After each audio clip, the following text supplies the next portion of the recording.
Policija je vstopila v dom 83-letne ženske v mestu Togane na Japonskem in ugotovila, da je mrtva že več kot leto dni.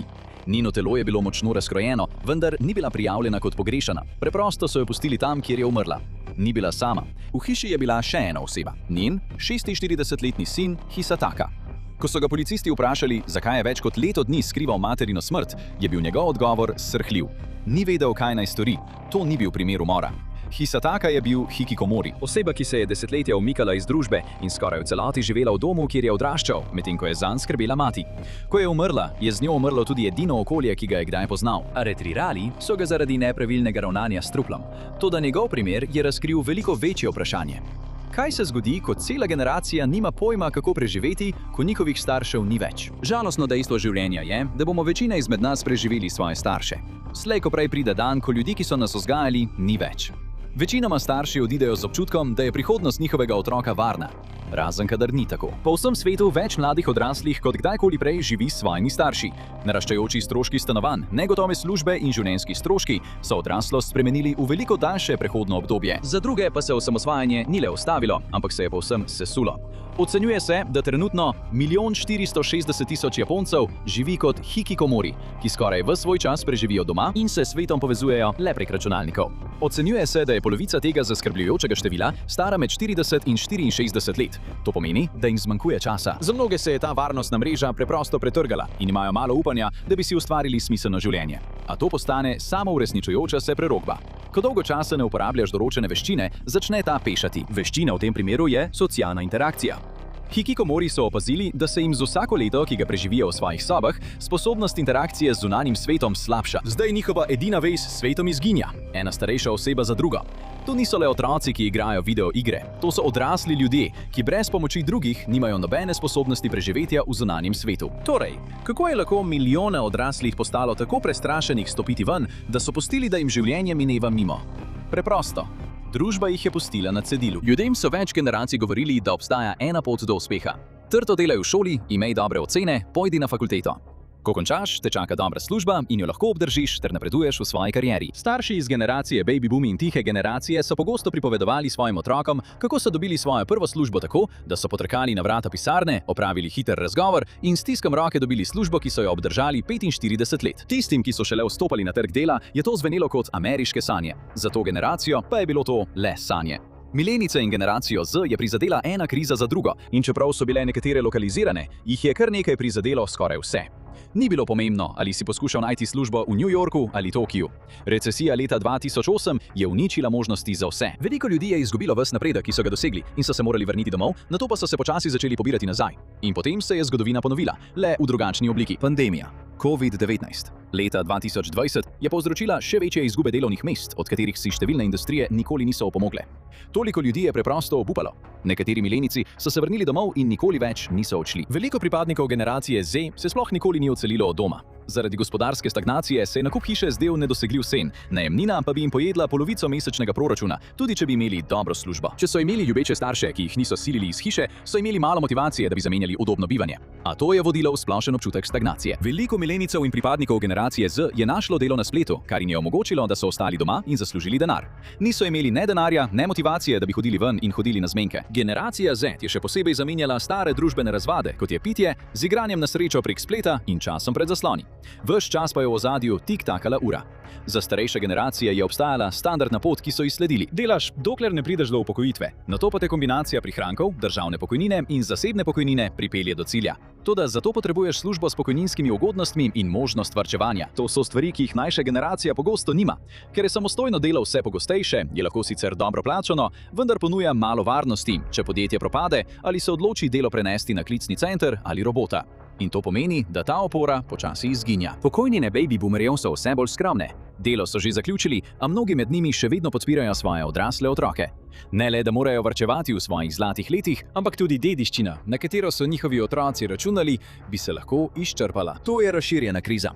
100.000 mladih moških bi se lahko v manj kot desetletju soočili s prihodnostjo revščine, brez veščin, da bi se iz nje rešili.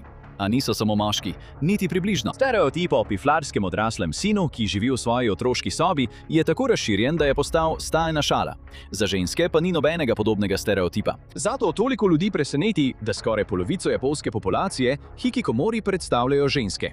To je pomemben odmik od stereotipa tehnološko obsedenih mladih moških brez socialnih veščin. Vse je odvisno od tega, kako jih dojemamo. Če se pogovarjate s povprečnim staršem ženske hikikomori, vas lahko preseneti, kaj vam bo povedal. Verjetno bo začel govoriti o tem, kako ima pridno hčerko in kako je pripravljena pomagati po hiši. Za ostarele starše je to lahko celo blagoslov. Ko se njihovo telo upočasni, je oseba, ki ji najbolj zaupajo, tam, da skrbi zanje, kuha zanje in poskrbi, da niso sami, če padejo. Pravzaprav je najhitreje rastoča demografska skupina hikikomorijev ženske, starejše od 40 let. Toda ker se tiče medijev, so praktično nevidne. Za zunanji svet imajo službo, kjer pomagajo svojim ostarelim staršem, vendar niso nič manj izolirane kot moški hikikomoriji. Edina izjema je, da imajo morda več življenjskih veščin, saj so gospodinjska opravila večji del njihovega življenja. Vendar pa je njihova socialna izolacija prav tako popolna. In ko starš, kateremu so se posvetile, umre, bodo prav tako same. Presenetljivo je, da so nekatere izmed teh ženskih hikikomorijev celo poročene. Preidejo iz služenja ostarelemu staršu v služenje pogosto starejšemu možu, ki jo preživlja. In to pomeni, da je dejansko število morda še veliko slabše. Ocenjenih 1,46 milijona hikikomorijev temelji predvsem na samoprijavljenih podatkih. Toda koliko žensk, ki živijo skoraj popolnoma zaprto življenje, bi se same tako opredelile? Koliko bi se jih namesto tega imenovalo predana hči ali predana gospodinja? Te ženske so morda finančno bolj varne kot njihovi moški vrstniki, vendar niso bolj družbeno spretne. Izgubljena generacija je morda večja, kot si je kdo predstavljal. Ali obstaja način, da jih spravimo iz njihove izolacije? Da bi to ugotovili, bomo morda morali pogledati čez ocean. Čeprav je ta kriza na Japonskem huda, je morda na Zahodu še hujša. Združene države Amerike in Združeno kraljestvo se soočata z gospodarskimi težavami za mlajše generacije že od leta 2008.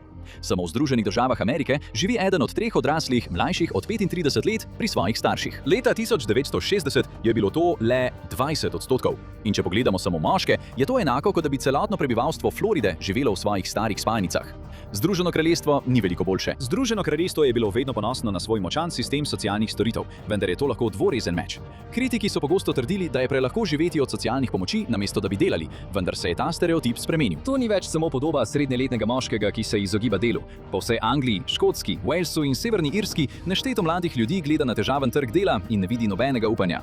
Preprosto se odločijo, da se umaknejo. V Združenem kraljestvu je trenutno 2,8 milijona ljudi navedenih kot ekonomsko neaktivnih zaradi zdravstvenih težav z dolgotrajnimi boleznimi, za katere ne pričakujejo izboljšanja. To je več kot skupno prebivalstvo Manchestra in Birminghama, drugega in 5. največjega mesta v državi. Običajno morajo pogosto se redno javljati organom socialnega varstva, da zagotovijo, da se njihovo stanje ni spremenilo. Toda, čeprav je veliko teh ljudi starejših in se spopadajo s kroničnimi boleznimi ali poškodbami, je vse več mladih, ki trdijo, da jim duševne težave preprečujejo, da bi delali. To število je od leta 2020 močno naraslo. Travme, ki jih je povzročilo življenje med pandemijo, kot tudi še vedno ne povsem razumljen pojav dolgotrajnega covida, so mnoge ljudi izločile iz delovne sile.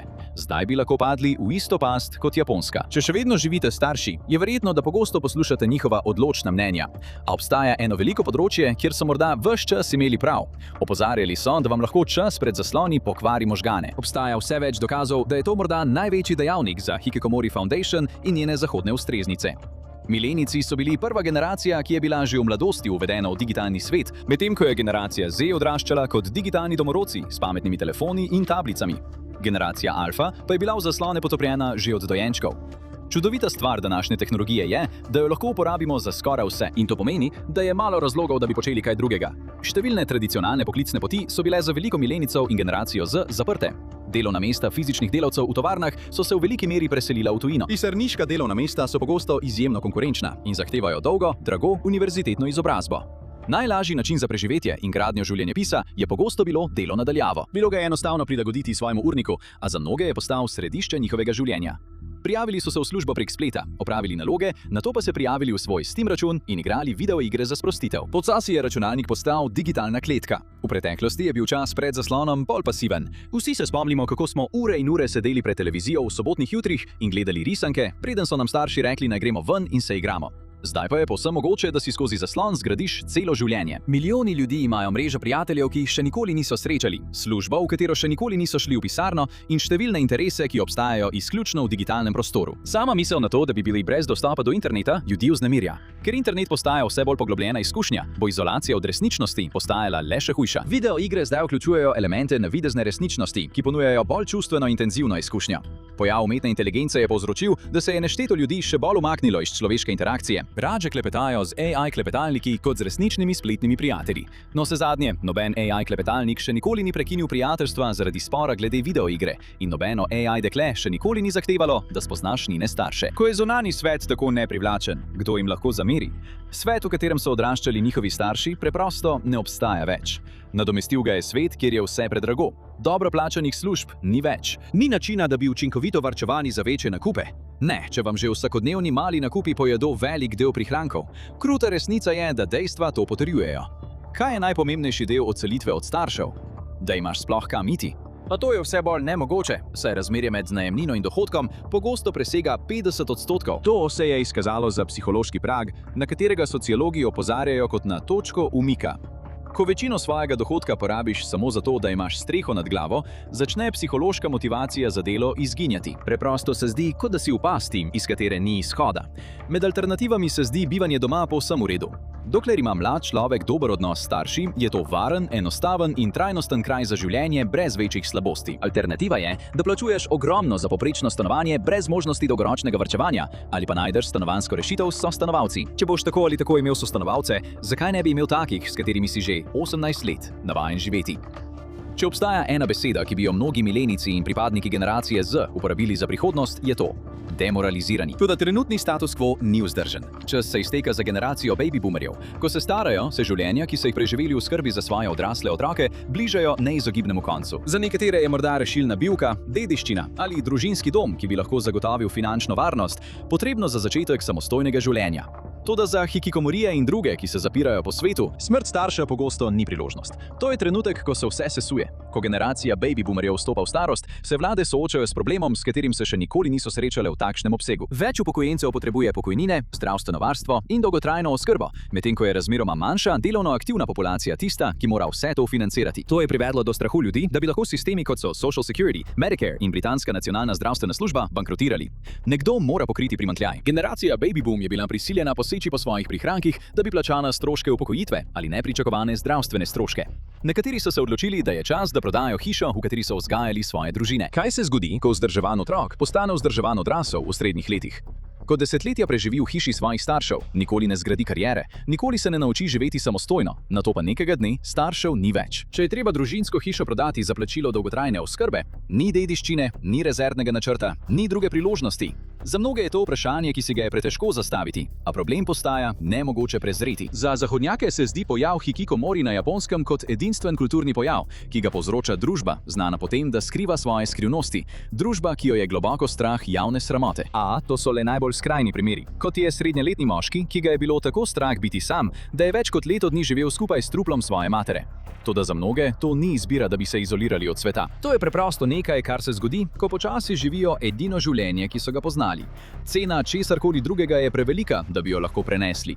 Družbe se zavedajo, da imajo resen problem. Najbolj izrazit je ta problem v Aziji, kjer je Južna Koreja v nedavni vladni študiji prepoznala skoraj 538 tisoč socialno izoliranih mladih. To jih je spodbudilo, da so začeli nov program, v katerem vlada ponuja državni dodatek v višini 650 tisoč korejskih vonov tistim, ki so zaprti doma.